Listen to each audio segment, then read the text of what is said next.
morning, everybody, wherever you are, having maybe listening. This is your Wednesday wrap up.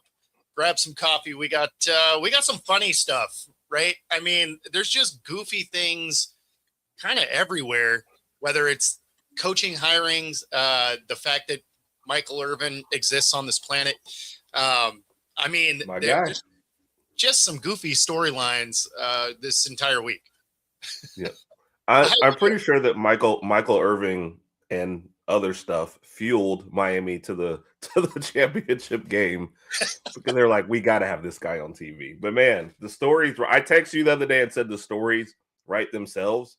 Oh yeah, And then they just kept writing. I was like, all right. Like this show, if we were going to cover all the goofy stuff that happened over this last week, it'd be like a 4-hour show.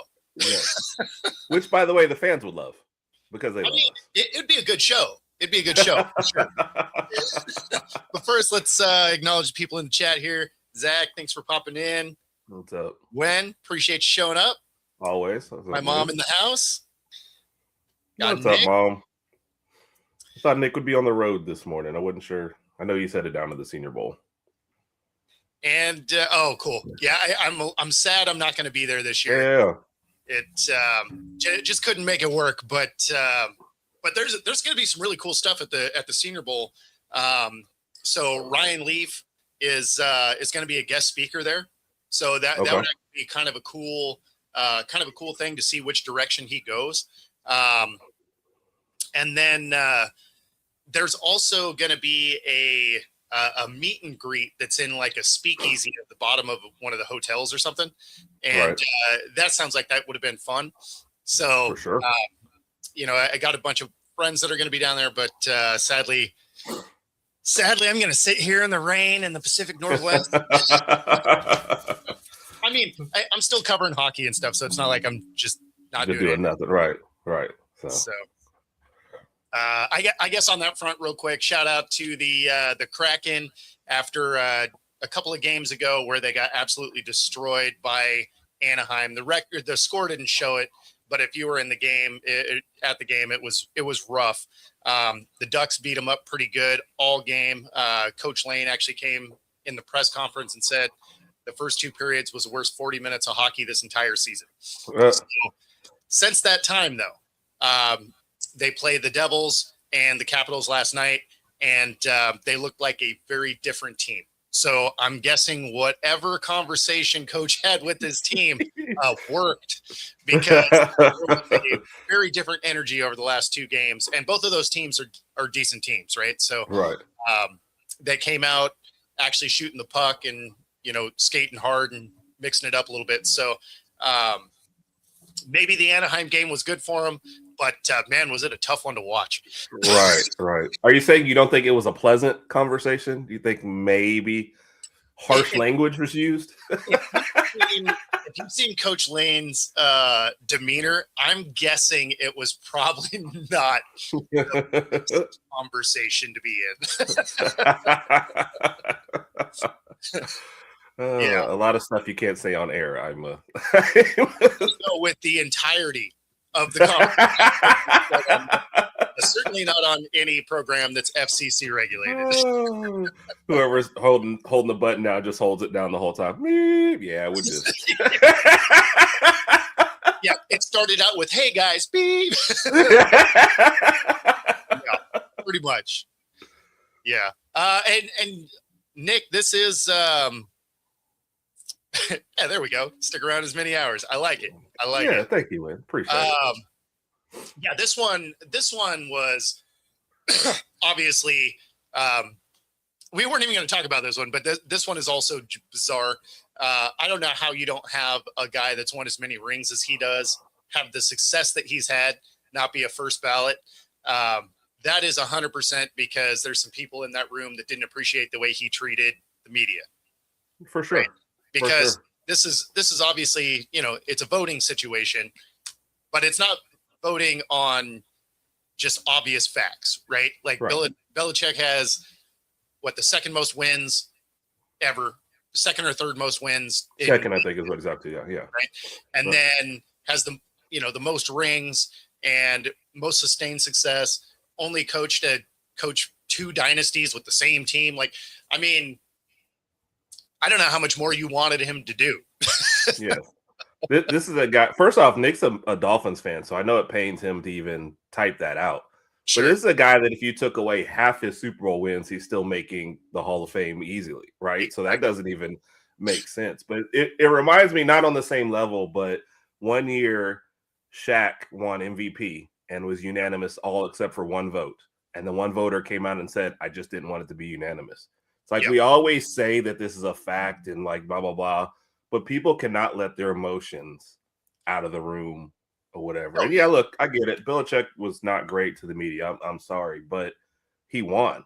If somebody said, hey, this was going to be a requirement, I guarantee he wouldn't have been any nicer to the media because he's probably sitting there thinking, you know, this is dumb. I had all my accolades. It doesn't matter anyway, right? Yeah. So, yeah. But come on, guys, really? And then I see the post, people, oh, what about the 2 scandals? Oh, okay.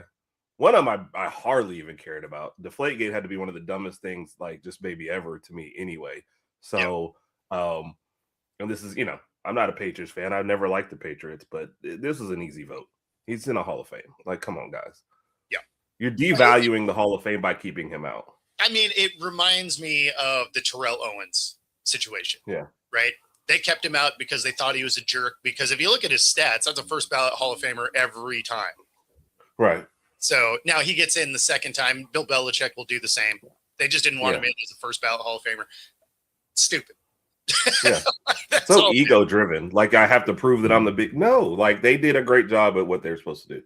Yeah. The rest is just extra. So exactly. Yeah.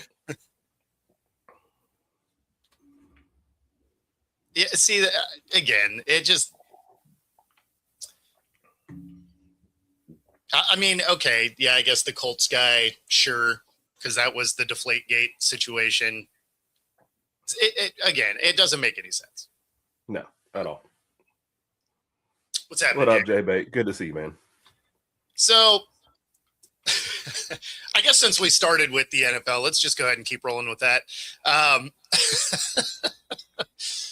So we have the Pro Bowl, and appreciate that, man. Now, this isn't the first time that we've had some ridiculous players that shouldn't be there get there. The one that really stood out to me was a few years ago when Huntley got in, right? Yep. Tyler Huntley gets in the Pro Bowl. He played for 5 games, threw for 600 yards, and had if I remember right, he had a negative touchdown to interception ratio. None of that says Pro Bowler to me. No. I'm surprised he got to 600 yards. I didn't even think he threw that much when he came in as the backup, So it's like there was nothing memorable from his little run. No. Except now, at all. The only thing memorable was the fact that he got into the Pro Bowl. Otherwise, I would have forgot he played.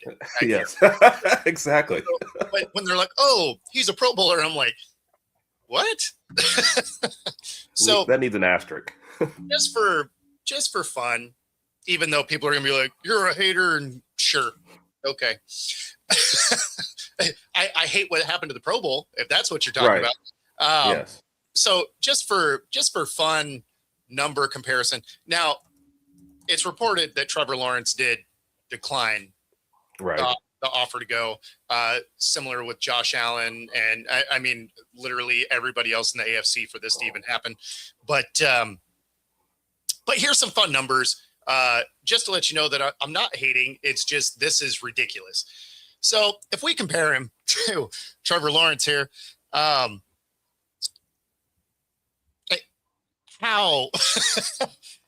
is 1,400 yards? And mind you, this also includes a 350-yard game against the Titans. Otherwise, he wouldn't have even averaged 200 yards a game, right? He would have been averaging like 170 yards a game and 7 touchdowns, 10 interceptions. I mean, realistically, you probably could have put Dylan Gabriel ahead of him. He had 7 touchdowns and 3 interceptions, only 900 yards, but a better passer rating. So, I mean, again, I hate what has happened to the Pro Bowl. It used to be, this really cool thing, right? Especially when it was still played after the Super Bowl, because then guys that were in the Super Bowl could be in there. So you legitimately had all the best players playing in this game. And then it was actual football, right? Yeah. So then it turns into what it does. It's before the Super Bowl, so now like half of your best players can't play, and it became this two-hand touch game. There was no more competition there, and now it's flag football. So I guess cool. You've watched the ratings of this game absolutely just fall apart. It used to be, the Pro Bowl used to get about 8 to 9 million views or, watchers. And now they're lucky to get 5. So that lets you know they have completely ruined this sport. Because, I mean, you in this particular game, because you're losing over a third of your viewership since they've made this switch. Yes. I'll actually put the NBA All-Star game on in the background while we're doing stuff, just because they're at least kind of playing this. And by the way, now the flag football game has moved to a Tuesday night. So they've just given up completely. They're like, you know what? Forget it. Nobody cares. I can't remember the last football one that I watched, but so, I mean, the biggest thing is, so your players that are in the Super Bowl can't play, right? Right. So those guys are out of it. And it used to be, because this game was a point of pride for people, it was an all-star game. Nobody wanted to miss it. It was played in Hawaii and, all of that. Now it's before, half the guys can't be there. And instead of guys ducking out because of injuries, they're just like, yeah, I don't even want to do it. And so now you're ending up with situations where you have like Shedeur and Tyler Huntley and these kind of guys, not knocking the guys specifically, but you didn't have a year to have a Pro Bowl appearance. Right. So, I mean, why even have this thing anymore? Yeah. I'm thinking if you come in with 7 games left in the season and you make the Pro Bowl, you went 7-0 or 6-1 or something, or like, or like a Joe Burrow type of season, like last year, all right, we looked at his 6 games and he threw, or 7 games, he threw for 2,100 yards. His team went 2-5, but it wasn't because of him. Look at this 20-1 touchdown ratio, Yeah. And I don't even think that's it anymore, because I don't think anybody cares. Maybe it's just sure people tune in. So maybe that part of it is right, Nick. I don't know. I know, Mike, I could not care any less. And I know half of the people who might actually tune in for this are probably just going to watch a college basketball game or a movie. I know for us, I think High Potential comes on Tuesday, so we'll probably watch that instead of watch the Pro Bowl. So you're not getting me on this one for sure. Yeah, I mean, only because I'm going to have to talk about it, I might. Why are you rubbing your head while you're It's because it makes me sad that I'm going to have to watch this game, because if I wasn't doing this, right, there is a 0% chance that I would watch this game. But because I'm going to have to talk about it on shows, it's I'm gonna waste a bunch of time watching this horrible thing happen.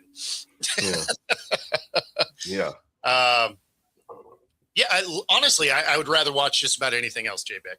I mean, I agree. Like, it's is the only thing now, don't some guys still have it in their contracts, or is there an incentive for making the Pro Bowl for a couple of people? So there's still incentives. The Pro Bowl used to mean something because, like, when you remember people's Hall of Fame conversations, they would be like, oh, he's made it to 10 Pro Bowls or whatever. Right. I don't know if that matters anymore. Like, it's still a conversation because it's always been one. Right. But I don't know if it really weighs in, right? Because I mean, when you're starting to see records like Shedeur's and Tyler Huntley's and stuff, those kind of guys getting in there, I just feel like it cheapens the Pro Bowl as far as meaning behind it. So, right. Yeah, I don't know. And if Trevor Lawrence really backed out, that makes you either think, A, he doesn't have that incentive, or B, like you said, it matters so little. It's almost like an agent's negotiating tool if they're trying to get a little extra money. But for the guys who've gotten paid, why do you even care? If you decline it, you still got selected, though. So then you still get to put it on your resume. I guess I'm not really sure. Because that would be interesting. Because I think, Yeah, because then all of a sudden, what you have like 500 Pro Bowlers one year because of all the people that backed out.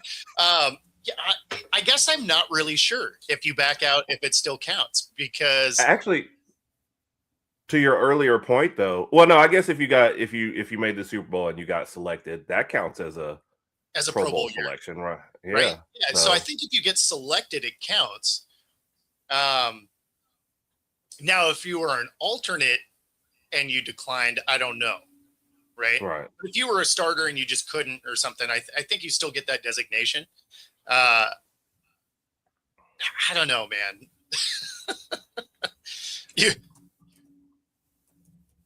Yeah, well, and that's the other thing, right? Is they're playing in a convention center this time. Mm. So, like, they're actively trying to just kill the Pro Bowl. Yeah. I but mean, yet still somehow keep it around. Yeah, that part I don't get. Like, just do the skills challenges and call it a day. Yeah. You know what I mean? And playing in a ballroom, if they're gonna do it, it better be like that old NFL commercial where they like yank the football off the cake. Thank you. I would watch that. Right? That sounds hilarious. Yeah. I don't know. It's anyway, that's my rant about the Pro Bowl and how they've completely destroyed something that used to be pretty cool. Yep, I agree. I'm actually writing an article about how they've ruined the Pro Bowl. You know how bad you have to mess up for me to want to actually write an article? I think they systematically, it's almost like somebody had a plan. All right, how do we do? All at once? No. Year by year, we'll just take a little bit away to where it's gone and nobody knows what would happen. Great death by 1,000. So, sticking with the NFL, we have the Bills doing whatever they're doing. Now, they did decide on their DC. They're elevating him as their head coach. And that is because of the amount of people that pulled out of that job. And this has to be the owner GM tandem that people are like, hey, you know what? I think I'm good. So this is the owner and GM absolutely barbecuing their former coach and then crucifying a player still on their team. I know. This one was wild to me. I mean, I get the coach end of it, right? Because you're just like, hey, anytime someone's had somebody get fired, everything that ever happened was their fault, right? Because they can't dispute it. They're just like, oh yeah, everything that ever went wrong here was that guy's fault because he's gone and can't say anything about it. But to absolutely just trash a guy that's on your team that like is under contract for a couple of years more, that's wild work to me. If I'm that guy, I want to get out of the room. Yes. Like, if the entire front office hates me and thinks that I can't play and none of them wanted me, man, that's a tough place to work. So here is this soundbite. Particularly when I went to bed that night, I was like, it's Keon unless someone just blows us away. We didn't feel anything was attractive enough for us to pass up on Keon. Yeah, I mean, can I interrupt? I'll address the Keon situation. The coaching staff pushed to draft Keon. I'm not saying Brandon wouldn't have drafted him, but he wasn't his next choice. That was Brandon being a team player and taking advice of his coaching staff, who felt strongly about the player. So that's funny because videos exist. Right. Which we all forget. You didn't scrub that? He's like, that's the next best guy. Wasn't me. Like, all of a sudden he's Shaggy over here. Yes. I also like what he say, being a team player. Well, taking one for the team is really what he wanted to say. And say, I didn't want that guy. It was somebody like, come on. And somebody's still on the team. But like you said, it is we got rid of this guy. So everything lies at his feet, because that's just, what is it supposed to do? What are your positives here? You're going to try and make your GM look better? Because Well, that didn't work for me. no, I mean it made all of you look like liars. But not only that, how are you going to alienate one of your draft picks? I mean, I get it if you had also shipped him out of the room already. Be like, oh yeah, Right. he's the problem, he's gone. Coach was a problem, he's gone.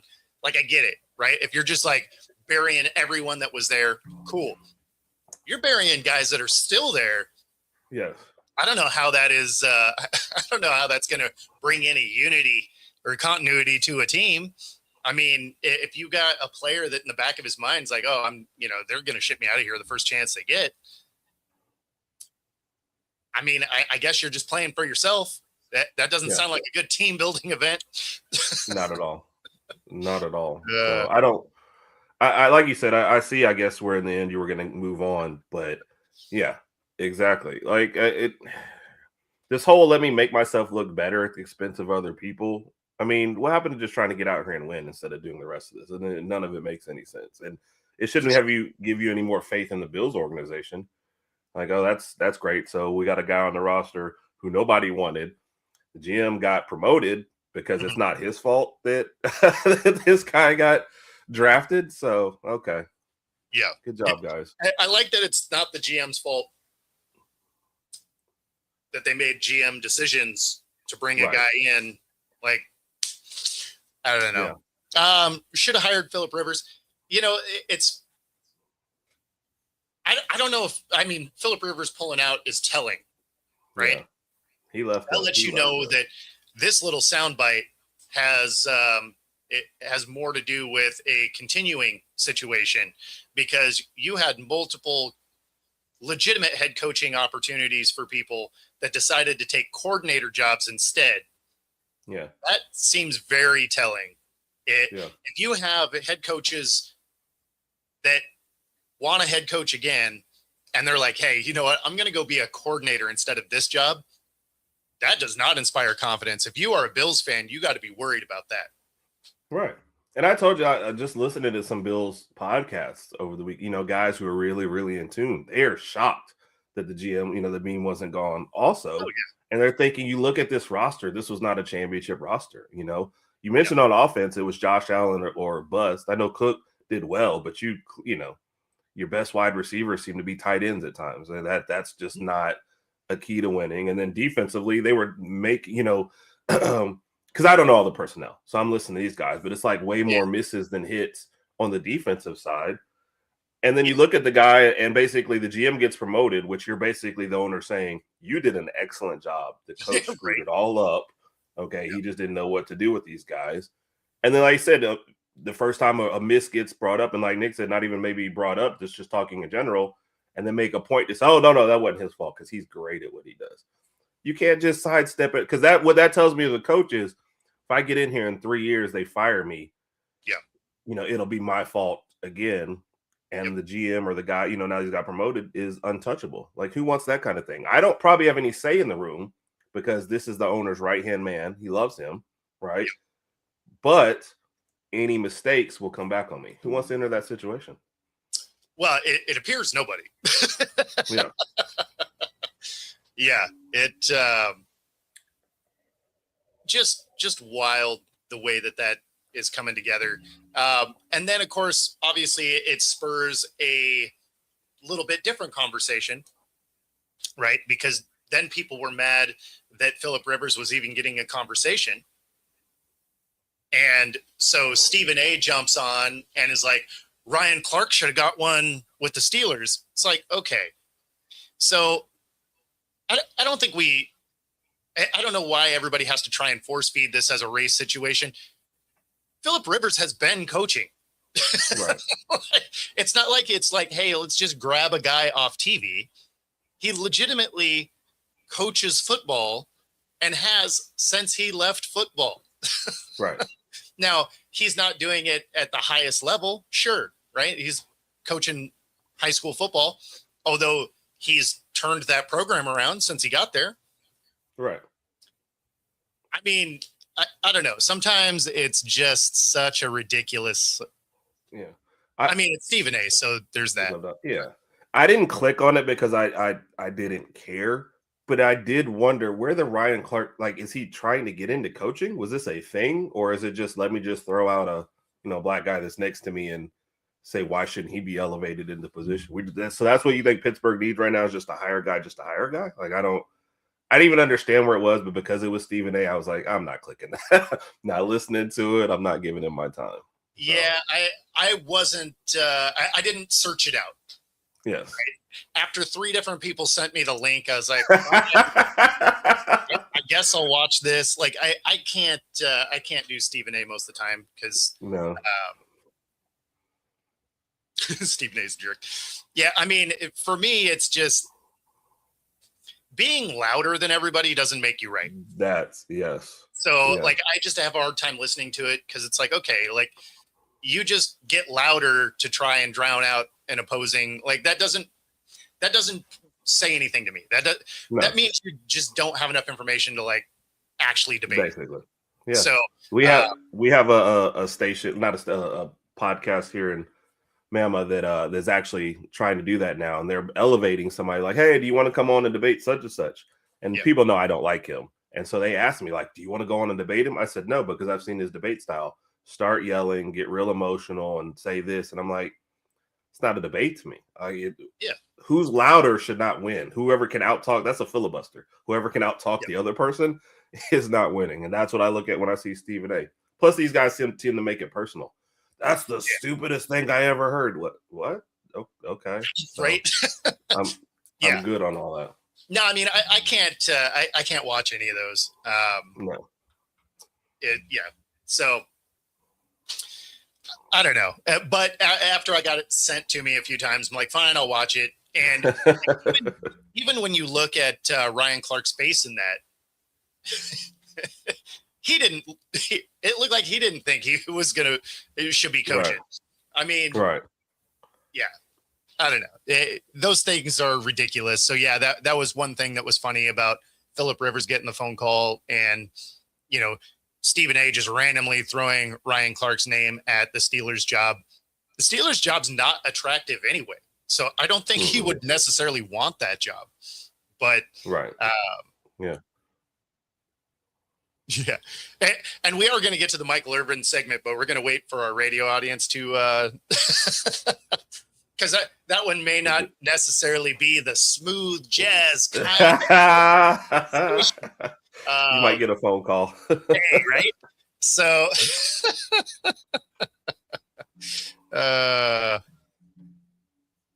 yeah.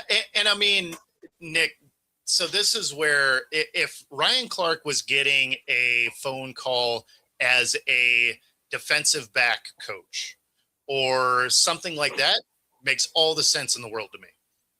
Orlovsky, if he was going to be a quarterbacks coach or passing game coordinator or something like that to start in the NFL path, totally get it. Philip Rivers is going from actively coaching, right? Yeah. So I wouldn't necessarily be grabbing people off TV that have had no coaching on their resume to come be the head coach of a multi-billion-dollar football team, to be one of 32 jobs in the world, right? I probably want somebody that's been doing some coaching. Right. So, and I think people are missing that a lot. I think they're seeing it in certain college spots where guys are kind of jumping ahead and maybe they're seeing that, but this is a lot different in the pros. And you're talking about at the highest level, and you don't really have, a lot of these programs that are doing it college wise have, hey, look, I just need you to rebuild this thing. We'll give you some grace, some leeway without all eyes on you, versus the Steelers do not need to hire a guy who's never been a coach. And like you said, it's not a great situation anyway. So you have to do some work there. So I don't even get why they did. And I don't know why Stephen A, if he was running the Steelers, he wouldn't hire Ryan Clark. So let's not make dumb suggestions. Exactly. That you want other people to do. So. Yeah, and the Jeff Saturday thing made no sense there, Nick. Even when they did it, everybody was like, what? But he was Irsay's friend. Right. So that's how that happened. That being said, it is time to let our radio audience go. If you're listening on 97.3 ICU Radio, enjoy some smooth jazz coming your way coming up next. Otherwise, we're going to talk a little bit more about the Steelers. If you want to catch that, jump on over to our YouTube at Football-Talk. Catch the second half of the show. Otherwise, we will see you all next week. All right. So, the Steelers' job is really not very good. And then, of course, they go and get Mike McCarthy, who is he's a Pittsburgh guy. So, I mean, I guess cool. They do like their hometown stories. Right. That being said, for all of you that were clamoring for Mike Tomlin to get fired, I know you were sitting there like, yeah, fire him. And then you're like, wait, what? Like, Yeah. Did we just rehire him? Yeah, right. Wait, we messed up. Yes. So yeah, no, it's just a weird. The Steelers situation is strange as well. Yeah, and I don't get it. Like, was part of the point really to try and keep Aaron Rodgers? That's the reason why you did it too, because it's the only thing I can think of. That makes no sense either. But it was almost like they were like, you know what? Instead of going 9-8, we'd like to maybe push 10-7 and a first round exit, because that's what I feel like McCarthy is. But the rest, I don't know. I still see it getting better, and it just seemed like a lazy hire by the Steelers. Well, especially when you figure, Rodgers probably doesn't come back, because I mean, I get that Rodgers won a championship with McCarthy. I get it. Is everybody just forgetting that the last 5 years of them together, they hated each other? Like, right. I don't see how that just randomly is like, oh, let's come back and make your last year terrible. So, right. You have that. You have the most expensive defense in the league that wildly underperformed, that you have contracts expiring, so that's going to go away. You still have massive issues with that offensive line. I mean, there's so much not to like about this team. And then you throw McCarthy in there. You have no answer at quarterback. You were too good to get one of the two guys that are going to be available.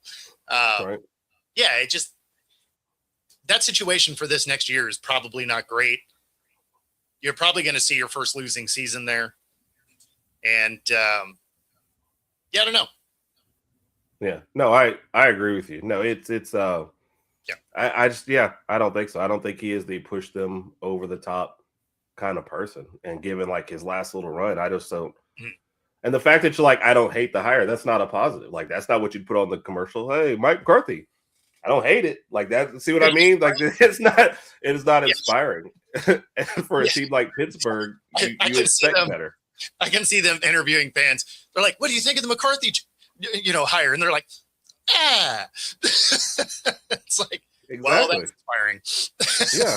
You know what I mean? That's the way I look at it. Like, we have a friend who is a Pittsburgh Steelers fan, and we're texting him afterwards, and he is just not. And I'm like, you're more dialed in than the rest of us. So he was, okay, it was time for Tomlin to go, and then we got McCarthy. That's what the first thing he tweeted. We should have just kept Tomlin if this is what we were doing. Like, if this is the path you were on, just keep the guy who's already been working with this, and maybe squeezing the most out of that team versus bringing in McCarthy.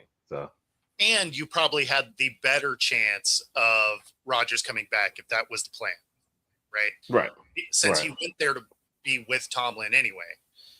Now, Tomlin leaving makes a lot of sense if you want to preserve the fact that you've never had a losing season, because what you're looking at going into this next year is a losing season. Yeah. Yes. So I could not have been the coach of the Steelers, because I would have got rid of Aaron Rodgers immediately. Plus, I'm like all offense, no defense. So I probably could even name all the defensive positions, but I'd be like all in on the offense and studying and play calling and everything. And defense, I'd have been like, do whatever you guys want. Y'all are paid pretty high. So that would have been bad. all of a sudden, they're the Bengals. Nice. Yeah.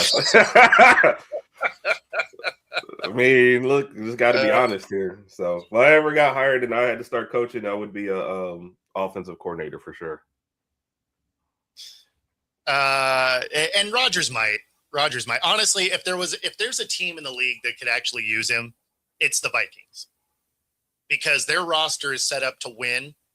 Right. And the problem with letting JJ McCarthy evolve into the quarterback they think maybe he can be one day is the rest of their team won't still be there by the time he's ready. Right. The So timeline is too far. if you're looking at their offensive weapons, a pretty decent defense, you're legitimately a quarterback away from being highly competitive. I wouldn't necessarily call you a Super Bowl team, but all you got to do is get in the playoffs and then anybody can, anything can happen. Right.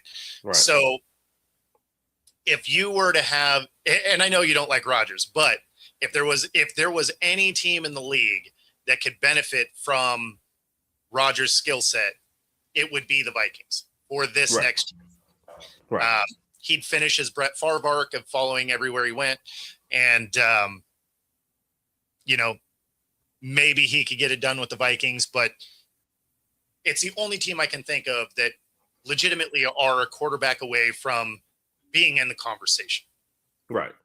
I mean, you gave up on your quarterback who was technically a number 2 seed in the NFC, but just because the number 1 seed happened to be right above them, dropped out, and let him go to now he's in the Super Bowl. And you badly miscalculated the J.J. McCarthy and then Carson Wentz. And I can't remember who the third guy was at this point. But like you said, their timeline is way different,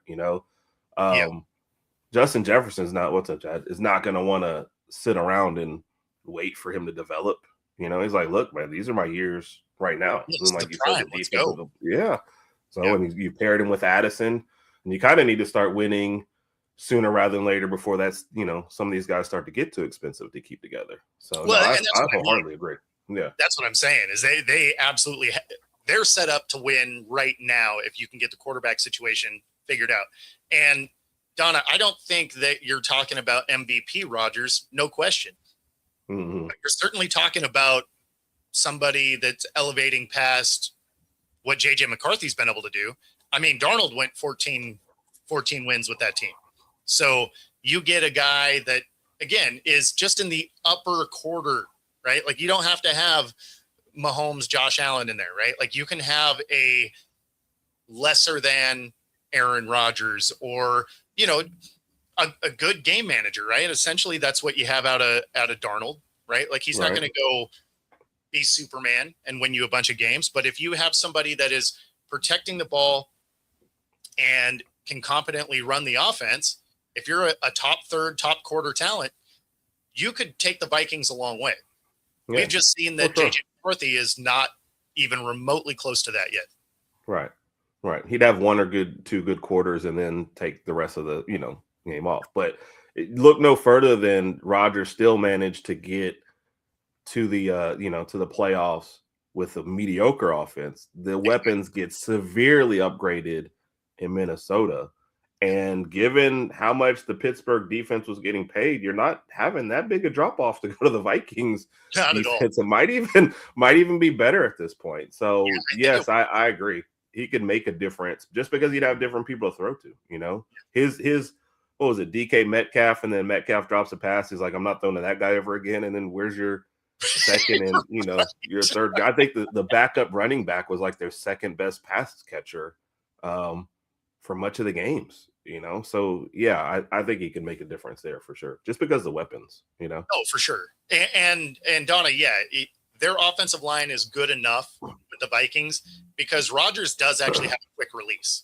So it's not like he hangs onto the ball or anything. Right. So we're not saying Super Bowl here. We're just saying, hey, this is a team where you can make a difference. And then, like you said, one of the few that has a lot of things in place and can take on an older quarterback. No. I'm with you. Yeah. Speaking of head cases, moving on from Rodgers here. Oh Lord. We got Brandon Ayuk.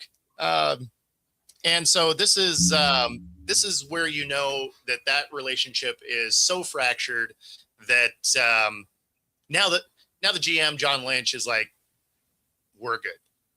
Yeah. Plan for Brandon Ayuk, and do you envision a scenario in which he's on this team next year? If so, what would that look like? Yeah. The plan in terms of the transaction, that will come in due time. I think it's safe to say that he's played his last snap with the Niners. It's unfortunate. situation that just went awry. And I will look long and hard at what could have been done differently, but sometimes just doesn't work out. And I think that this was a case where that happened. I don't know that I've ever seen a player sign their deal and then not even show up to meetings to collect the check. Right. I mean, I get it. You're unhappy there for whatever reason. How are you not showing up to just get your money? Right. Yeah. It's not like you got to go and do anything. You're injured, so you don't have to really practice. You're just doing your rehab, whatever. But they want you to show up to the meetings. I can tell you, if you're giving me $20-30 million a year, you know what I'm doing? I'm sitting at that little table being like, yeah, that sounds awesome. Like, I don't. Yeah.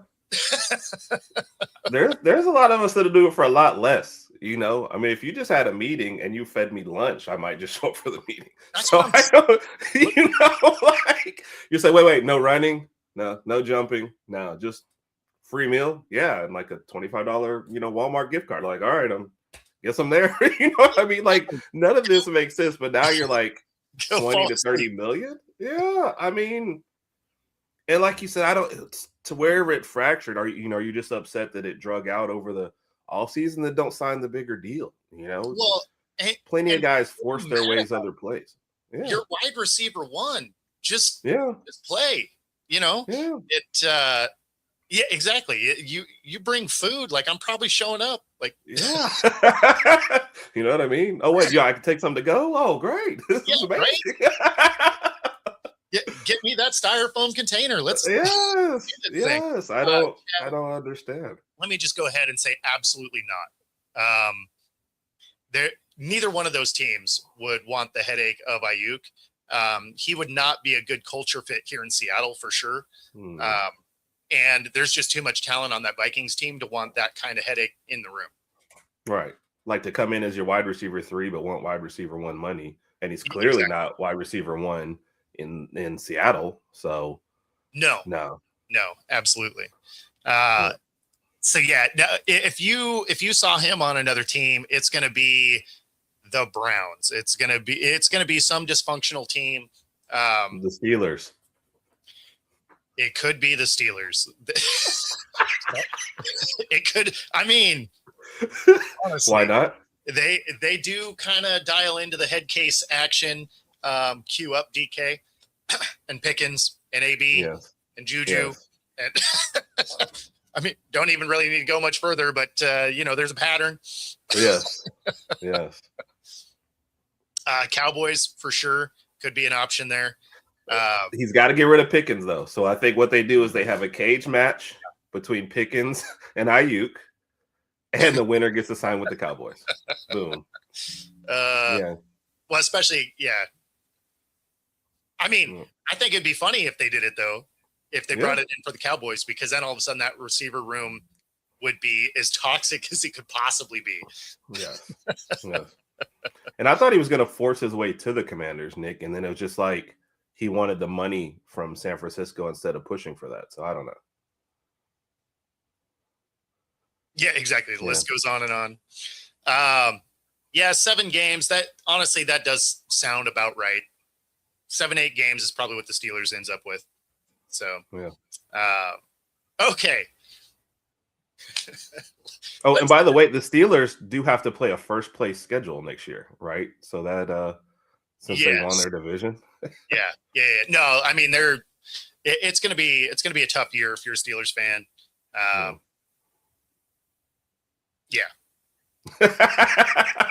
Enough said. So that being said, in the land of weird, Michael Irvin exists, and so everybody thought that like he was high on the sideline or something, like, because he's just out there losing his mind for multiple games, and so it finally got to the point where he addressed it, right? But the way he addressed it didn't really help him out too much. So here's this soundbite. Wait. First of all, y'all know damn well Coke don't last 5 hours. Y'all know damn well Coke don't last 5 hours. And I hadn't partaken in 20 years. But if you got some 5-hour stuff, let me know. That's just what I'm saying, man. Like, stop it. Like, stop saying this stuff. You know what I mean? You've been looking at me for the last 5 hours. Hey, there's no way I can do something on this sideline. I just like that he went from he's just like, you got some 5-hour stuff, let me do it. Yeah, let me know. Because you know what, during halftime, I've been taking the 2-hour stuff just to get me through, you know. Oh, Michael Irvin. I love it with the shot of him whipping a Gatorade cooler. No, guys, that was me not high. Exactly. No, it was. I was going to put more clips together, but I just couldn't get them to download correctly because once I popped them down for my video there, they got real grainy, and I was like, that doesn't look good. But because he was doing that stuff at every game through the playoffs, right? And you know, like crawling around on the ground and whatever. And you're just like, maybe the sidelines are just made of Coke. Like, I don't. Yeah. I know. Oh, I like the implication. And then his whole defense is, I couldn't have gotten away with doing it in the middle of the game. What? That's the defense we're going with? All right, Mike.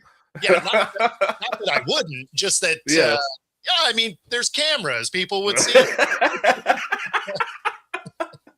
Believe me, I try. I mean, can we scratch that last part?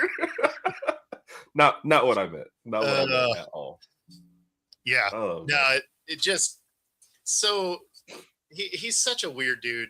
Now, don't get me wrong. I wish I had his energy level today. Sure. Yeah. For sure. Yeah. But and he was excited about his team, and I get that. Oh, but yeah. Yeah, I don't think it was. And I'm sure after that interview, he gets off there, and his publicist is like, "That's not what we talked about at all." Like, why did you have to say that at all? Well, let him in the medical tent. What was that game where the medical tent got blown over, and they're like, "Well, you want to see what's in the medical tent?" Nothing. It's just a tent. It's a table. Yeah. For him, it's the blue bump box, is what it is. Yes. Michael Irvin's in the medical tent for the third time in the first half. Okay.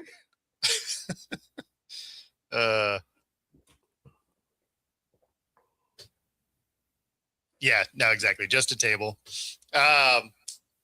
So the other interesting story that came out in the Athletic 2 days ago now. And it was talking about the relationship between Cooper Kupp and the Rams when he was getting ready to leave. And so the thing that's interesting about it is everybody's running with this story now. And it's the only reason we're talking about it, because every report of this all ties to this one article written in the Athletic. Mm-hmm.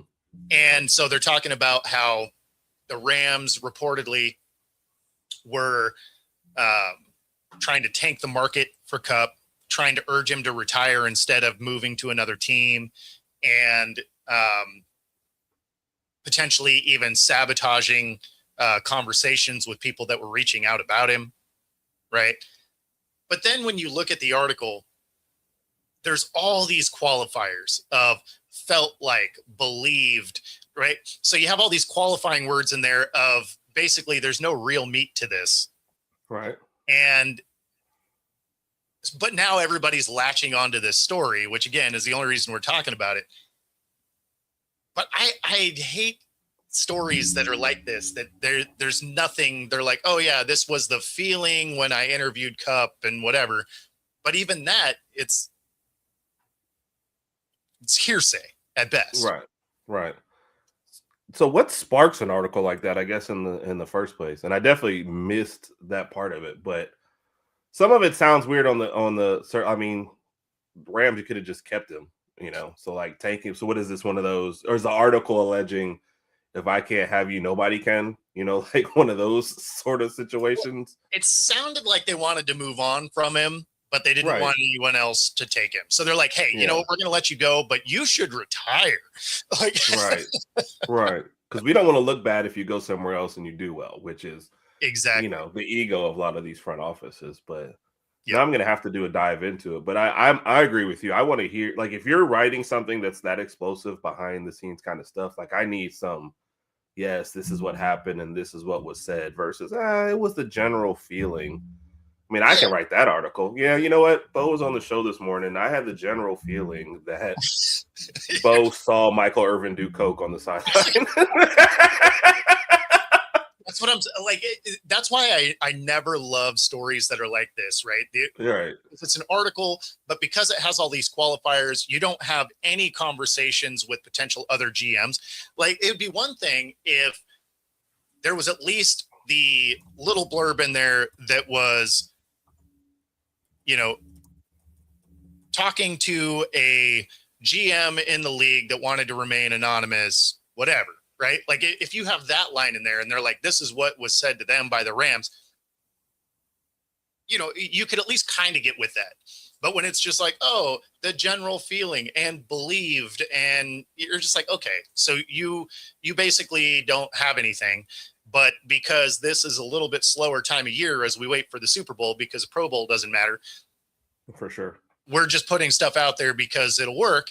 And now everybody's picking up this one story, Right. but there's nothing on the back end of it. Now, we Right. haven't heard anything from the Rams. We haven't heard anything from Kupp. Not that you would, but it's just a story that lives out there that everyone's attaching to that has no substance to it. And I'm not saying that it wasn't good reporting. I'm not saying that he didn't have that conversation with Kupp. Like, I'm not saying any of that. But when your Yeah. whole story is based on a general feeling and that's what they thought the feeling was, you're just like, okay, but that, I mean, Right. there's no facts behind it, right? Like, it's empty calories. Right. Well, even just like a quick Google search and you see this, Kupp reportedly believed that the Rams advised, and I'm like, so Yeah. did he say it or not say it? Or you're saying somebody next to him, they were playing Madden one day and the way he talked, he thought, you know what I mean? Like they read into something. Either I said it or I didn't say it. But if you're like, yeah, Herb reportedly said he doesn't like Raj, did I say it or not say It wouldn't even be that you said it. It would just be like Herb's feeling was that, Right. and it's like, okay, so this is all just hearsay with nothing substantial behind it. And you're just like, okay, Right. why is everyone picking this story up? Yeah. And again, maybe there's something to it, but the way that the article's written, there's not yet. Right. Right. What's more likely here is yes, the Rams were ready to move on for Kupp and thought he'd hit a decline. And there are Kupp, stuff, the articles out there that Kupp actually says, yes, I feel like, they were using me less and less in the offense. Okay. Those I get. They were ready to move on. Yes. They had other options. Yes. They prioritized those people. Yes. Yeah. But Well, I mean, going to tank you with everyone else, that's a bit much. Like, who cares at that point? Exactly. Yeah, I mean, they had Nakua. Obviously, they were moving off a Kupp. Like, that's just the Right. nature of football. Right. That makes sense. Sure. But all of this other stuff, and you're just like, okay, so, who did you talk to? Or at least allude to the fact that you did talk to somebody. Right. Right. Like, we don't know any different. So, I mean, if you at least put it in there, like an anonymous GM said this is whatever. Because we have no way to corroborate that. Yeah. I'd be the worst writer because every single one of mine would be anonymous source here, anonymous source there. You'd be like, Herb doesn't even have a cell phone. He just sits in his robe all day typing out articles. He doesn't talk to anybody, but man, these anonymous sources jump out left and right. Source is so anonymous, Herb doesn't even know it. No, yep. Yeah, the voice just came to me last night, and this morning I came out with the article. Well, Yeah, I don't know. Those are the things that you're just looking at. And, you know, this whole segment right here probably barbecues the fact that I applied at the Athletic. So they're probably like, oh, you just trashed our one of our guys. So no.